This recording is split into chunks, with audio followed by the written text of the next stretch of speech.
Hey guys, I'm back to do another video here. So, major update. I've acquired a Nintendo 64 kiosk. Never did I think that I was gonna find one of these, but I found one and it was even local, like 20 minutes from my house. So, amazing find. Can't believe I got it. Finally put it in the room yesterday, cleaned it up, and now I'm just gonna display it for you guys to kind of have a look at it. I'm pretty sure there's other videos. I've seen other videos of people showing off theirs. I'm going to go ahead and show off mine because, you know, these are very hard to come by in a completed fashion.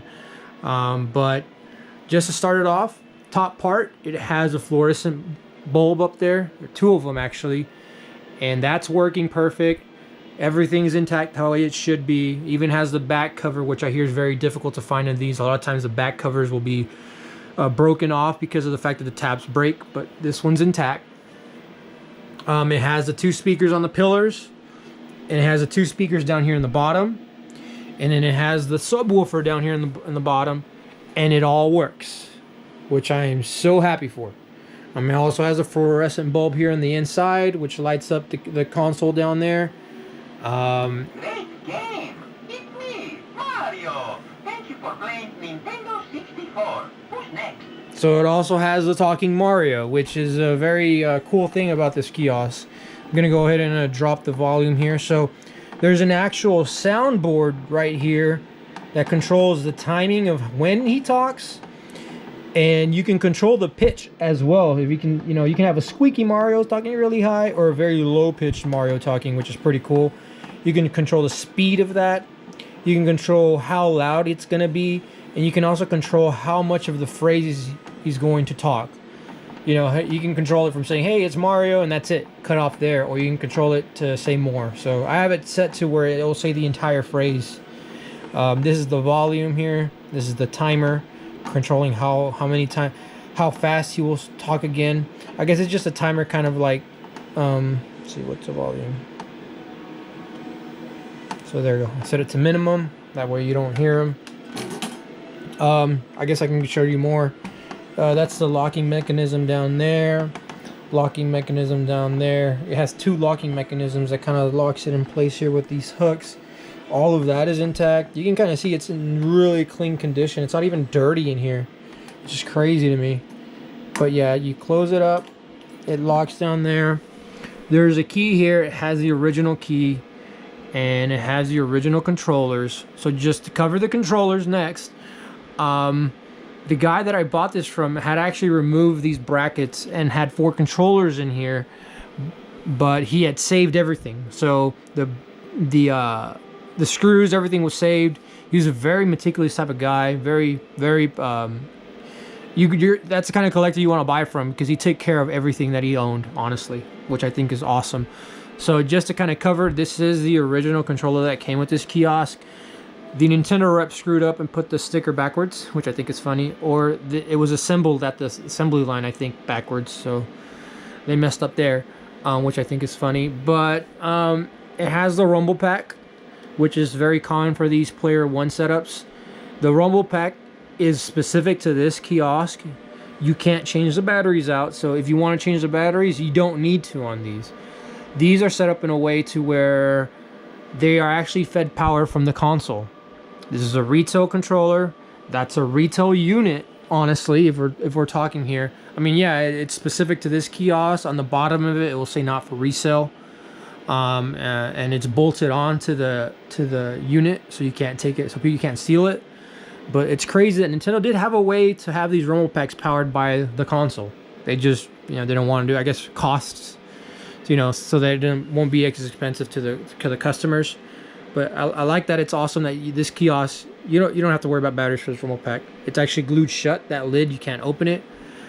Player 2 is very common also to not have the rumble pack, which is, as you can see there, it just has a bracket holding down here. There's no rumble pack, and then the logo up here in the front. The controllers are actually in very good condition.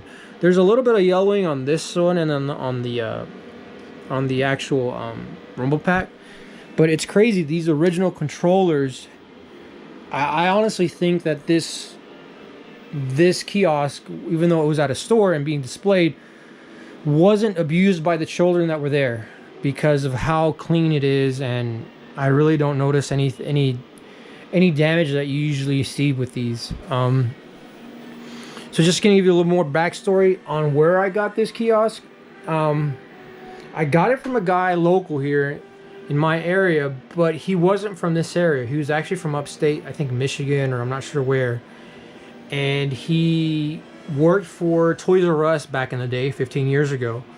And whenever they were getting rid of this display to to get ready for the GameCube, they gave it to him. They were like, here, you can take it. And they gave it to him complete with everything you see here. Like, it even came with the demo cartridge, which I'll show here shortly. And he had it stored in his garage, for his parents' garage, for forever. And then he got a job and moved down here south, and he brought it along with him, and he had it in his second floor apartment building, just sitting there in the living room looking awesome, you know. But I guess it was time for him to let it go, move on, and I managed to acquire it from him. I mean, it was expensive, don't get me wrong, but I still think I got a good deal considering everything I got. I think I got more than, I paid a good amount, but I think it's worth more than double what I paid for, honestly. But he was a really nice guy. Luckily, I managed to contact him right as he posted the listing for this for sale. And, he's like, here, take it. If you're going to be here, he posted it. I was there within 2 hours, like, ready, let's go, let's do this. And I took it apart, fit it in a small SUV, took apart the top section, took apart the bottom. I mean, it didn't have the brackets for the controllers, but took out the controllers, make sure there was no dangling controllers. And that was it. Oh, and the monitor too. I took off the monitor because I don't want that, damaging that. It's expensive to even try to find. I mean, you would never find one of these out in the wild. It's just ridiculous because, it even comes with a Nintendo 64 sticker here on the front, which I think is awesome. But let me go ahead and turn it on just to kind of showcase here. So, turn it on. So let me kind of show you the volume here. It is the loudest kiosk in the room for sure. You can tell here it's getting pretty loud in here. I don't know if you can hear me still, but let me go ahead and lower it. It's louder than my Wii U kiosk, which I can raise the volume. I mean, it only has 2 speakers and a sub, but it's crazy that even though this is the oldest kiosk, they put so much they put actual thought into making this an awesome experience for the customer to show up and look at this kiosk. I mean, out of all the kiosks that I have, this is the one I think they put a lot of technology into as far as the sound is concerned and the displaying of it. And given the times, the monitor is not just a standard, out of the shelf TV. It's a pretty it's a more a commercial monitor than anything. It has S-video and it has a built-in amp on the back if you want to add more speakers to this. So it's a very interesting monitor. I don't think that people realize that Nintendo was actually trying to make these look better, because if you look at the picture quality, I mean, it looks better, honestly, than my GameCube. I honestly think this monitor looks better than my GameCube monitor, and that's not even on S-video yet. And for you wondering, well, I can't put it on S-video because I can't control these. Well, I have the remote. The guy had the remote that came with these, which I think is great. You can actually, I figured out that you can actually re-enable these. I've seen tons of videos or forums where people weren't able to mess with the settings of the TV because these were disabled when they came from the warehouse or wherever they were getting shipped from. But you can actually, if you have a remote, you can actually reset the factory settings on this thing to where it will work now, and you can actually set the S-video. So there you go. Now the buttons are working. You can change the inputs, and I can go to S-video if I want to now. So my next thing I'm probably going to do is I'm going to get an S-video cable, a legit S-video cable, and hook up S-video to this so I can even have a better image quality out of this kiosk. So I don't think anyone else has done that before, but I have the opportunity to do that. Another update, I've updated the Nintendo 64 sign. So the Nintendo 64 sign was working, but after a while it would start flashing, and just to kind of let you know how, it would do it like that. So when you see that happen on a fluorescent bulb, that means that the blast is going out, because it will work fine for a while, but all of a sudden it'll start flashing like that. So the blast kind of powers the fluorescent bulbs, and if they're starting to go bad and not maintain that operating voltage or whatever it is, I don't know the exact details, it'll start doing that. So I replaced there's 2 of them. There's 4 bulbs in that thing, and I replaced the blast on both of them.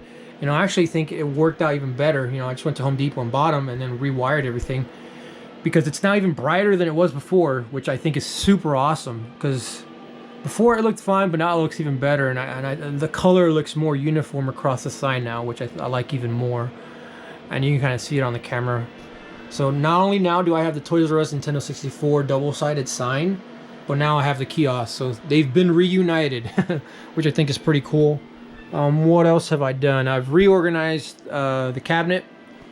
That's empty there because I acquired a bunch of 64 games that I'm going to show you here right now shortly. But yeah, I've reorganized this to be better. I put my Nintendo Power magazines all down there. You know, I have all this, and then it's just strobing like there. I'm gonna have to fix the blast here soon for that. But it's normal, you know. This is an old display, 10 years, whoever knows. I still have my GameCube kiosk down here, just to kind of show you the monitor. You can kind of see it looks a little bit more washed out. I don't think you can't see it as, you know, on a camera you can only see it so much, but you can kind of tell it does look washed out compared to that. It's just crazy how those colors look on that monitor. I can't believe it. I also got a Xbox 360 neon sign. I paid like $40 for that sign, which I think is a steal. I'm so glad I got it. I'm gonna probably either show it off somewhere else in the house, not in this game room because it's Nintendo, but I might show it off somewhere in the house, or I might sell it or trade it for something that I really want. So I got a really good deal on it, but I can use that to further my collecting if I want to. So we'll close that, which I think is awesome there. Oh yeah, I've also acquired the Twilight Princess not for resale disc for the Wii. So I got this Wii kiosk, but it didn't have any of the not for resale discs. So got a really good deal. Only thing I paid like $20 for it.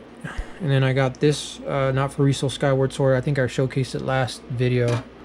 But let's see if I can show you here what's inside of this demo unit, demo disc.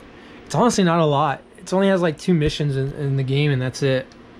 But I just think it's cool to own this stuff and preserve it, because you kind of want to remember how the console was back in the day. But yeah, you can see there, you can either do the dungeon or you can go fishing. So that's pretty interesting. What else did I do? Oh yeah, I acquired some Bowser and Toad Wii signs, and I think down back there I have Mario Galaxy, but I'm gonna have to put them somewhere else because you could see them before, but now I had to move down the Nintendo Switch kiosk to make room for the Nintendo 64. But I'm also in the process of finally getting brackets made. If you're wondering, well, where's the brackets for this?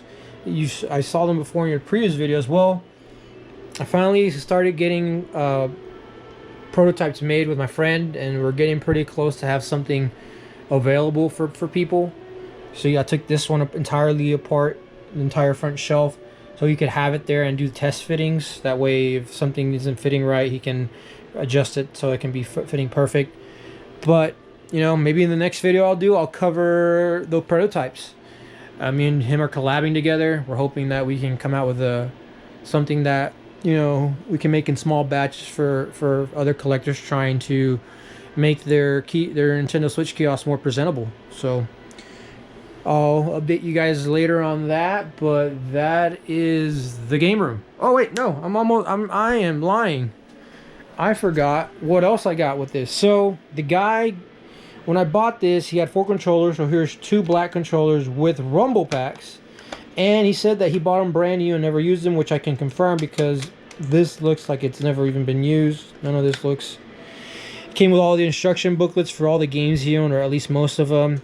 It came with notes from whoever worked at Toys R Us. There's a phone number for calling Nintendo. Help me fix my Nintendo 64 kiosk. I don't think that number works anymore. It came with the Mario 64 beanie, which I think is awesome. These look pretty cool. The Luigi variant, the Luigi beanie. I wish it came with more, but you can't complain. These are like highly sought after nowadays, so that's awesome.